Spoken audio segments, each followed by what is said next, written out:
قال رسول اللہ صلی اللہ تعالی وسلم، حضور ارشاد فرماتے ہیں صلی اللہ تعالی علیہ وسلم کہ سبحان اللہ پڑھنے سے آدھو ترازو ہٹ جاتی ہے، اور الحمدللہ کہنے سے وہ پوری ہو جاتی ہے، یعنی جو آدھی باقی رہتی ہے وہ بھی بھر جاتی ہے۔ لیکن لا الہ الا اللہ سے کیا ہوتا ہے؟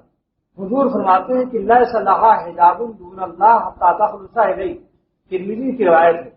یعنی جب بندہ لا الہ الا اللہ پڑھتا ہے تو بندے کے اور اللہ کے درمیان میں سارے حجابات ہٹ جاتے ہیں۔ آج مجھے پتا چلا کہ اولیاء اللہ جو کتابوں میں لکھتے آئے، اور حاجی امداد اللہ صاحب شیخ العرب والعجم وحاجی مکی رحمۃ اللہ علیہ نے ضیاء القلوب میں لکھا ہے کہ جب لا الہ کہو تو سمجھ لو کہ دل سے لا الہ کیا اور دل غیر اللہ سے خالی ہو گیا، اور ہماری الہ جو ہے لا الہ نہیں ہے کوئی ہمارا معبود اور ہمارا مقصود، یہ الہ عرش تک پہنچ گئی، ساتوں آسمان پار کر گئی اور عرش سے جا کر اس نے ٹچ کر دیا یہ الہ،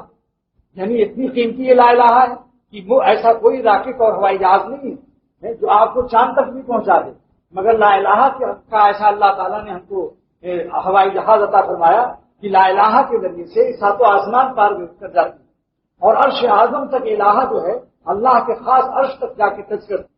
اور پھر جب اللہ بندہ کہتا ہے تو عرش اعظم سے اللہ کی تجلیات کو لے کر آتی ہے، یعنی لا الہ غیروں سے ہم کو کاٹتی ہے، کاٹتی ہوئی عرش تک پہنچ جاتی ہے، اور ایسی مبارک لا الہ ہے کہ وہاں سے اللہ تعالیٰ کو لاتی ہے ہمارے لیے، یعنی ان کے قرب خاص کو، ان کے جلوے اور تجلیات کو لے آتی ہے۔ اور مولانا بدر عالم صاحب رحمۃ اللہ علیہ نے لکھا ہے ترجمان السنہ میں، بہت بڑے عالم ہیں، مدینہ شریف میں ان کی خبر ہے، مہاجر مدنی ہیں، تو حضرت مولانا بدر عالم صاحب رحمۃ اللہ علیہ نے حدیث کی شرح لکھی جس کا نام ترجمان السنہ ہے، اس میں لکھا ہے کہ یہ لا الہ الا اللہ کی تلوار اتنی تیز ہے، ایسی زبردست کاٹ ہے اس میں کہ اس کو کوئی طاقت روک نہیں سکتی، ساتوں آسمان پار کر کے عرش تک پہنچ جاتی ہے، اور فرمایا اگر عرش پر اللہ کی تجلی خاص اور اللہ کے قرب خاص کے تجلیات نہ ہوتے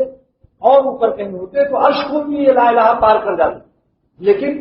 عرش پر اللہ کے تجلیات کی وجہ سے وہیں ٹھہر جاتی ہے۔ ایسے موقع پر اصغر گولوی رحمۃ اللہ علیہ کا مجھے شعر یاد آتا ہے، نظر وہ ہے جو اس کون و مکان سے پار ہو جائے، نظر وہ ہے جو اس کون و مکان سے پار ہو جائے، مگر جب روئے تابا پر پڑے بیکار ہو جائے۔ سبحان اللہ، بہت نالائق عاشق ہے کہ اپنے محبوب کے چہرے کے بعد بھی آگے بڑھتا چلا جا رہا ہے۔ اللہ تعالیٰ کے بندے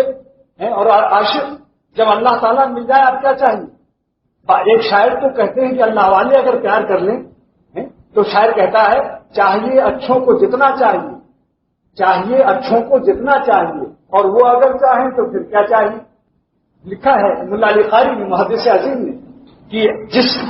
شخص سے اللہ تعالیٰ محبت فرماتے ہیں تو اپنے اولیاء کے دلوں میں اس کی محبت ڈال دیتے ہیں،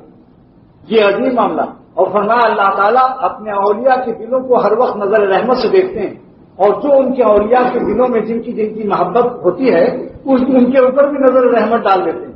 عربی کی عبارت بھی مجھ کو یاد ہے ملا علی قاری کی، ہاں اس لیے، لیکن جو بھی اب اس وقت دیر ہو جاتی ہے اس لیے